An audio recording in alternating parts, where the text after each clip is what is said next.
अस्मद्गुरुभ्यो नमः।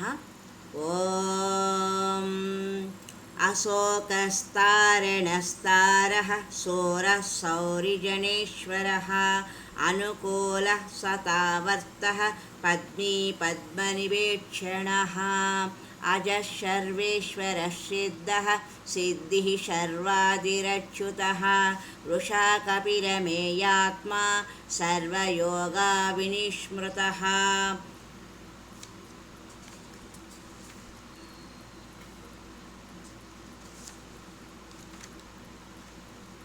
ईश्वरो विक्रमी धन्वी मेधावी विक्रमः क्रमः अनुत्तमो दुरादर्शः कृतज्ञः कृतिरात्मवान् महाबुद्धिर्महावीर्यो महाशक्तिर्महाद्युतिः अनिर्देश्य वपुः श्रीमान् अमेयात्मा महादृदृक् अजः सर्वेश्वरः सिद्धः सिद्धिसर्वादिरच्युतः वृषा कपिलमेयात्मा सर्वयोगाविनिस्मृतः।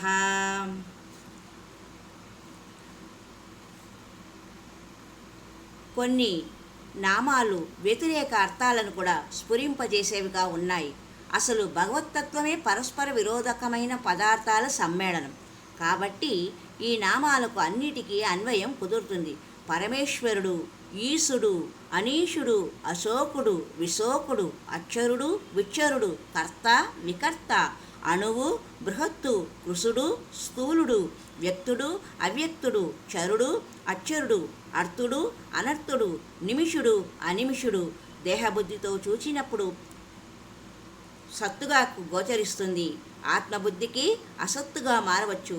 పరమాత్మ సర్వసముడు, సమయజ్ఞుడు. సహస్రనామాంకితుడైన సర్వేశ్వరునికి దేవతల పేర్లు, మనుష్యుల పేర్లు, గుణగణాల పేర్లు, చెట్ల పేర్లు, కొట్టల పేర్లు, జంతువుల పేర్లు, పంచభూతాల పేర్లు అన్నీ వర్తిస్తాయి.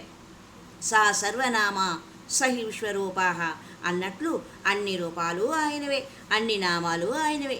ప్రాణంలో, ప్రణవంలో, అనలంలో, అనిలంలో, నిమిషంలో, అహస్సులో, వత్సలంలో, సంవత్సరంలో, ఋతువులో, క్రతువులో, వసువులో, వాయువులో, అన్నంలో, అన్నాదునిలో, వేదంలో, వేదాంగంలో, వేద విధులలో, వేద వేద్య విదో, స్వంగంలో, స్వాంగంలో, రనిలో, కవిలో, హవిలో, రవిలో, కవిలో, హవిలో, ఓజస్సులో, తేజస్సులో, ద్యుతిలో, శృతిలో అంతటా తన అనంత విభూతిని వెదజల్లుతూ ఉండే సహస్రనేత్రుడు సహస్రనామాల్లో సహస్రధారగా సాక్షాత్కరిస్తాడు. కానీ దివ్యనామ సహస్రనామంలో ఈ దివ్య తేజస్సును చూసేందుకు చర్మచక్షువులు చాలవు, దివ్య దృష్టి కావాలి. ఈ దివ్య దృష్టితో చూస్తే పరమాత్మ స్వరూపము కనిపిస్తుంది, జడచేతన భేదము నశిస్తుంది అని చెప్పడం జరిగినది. హరి ఓం తత్సత్.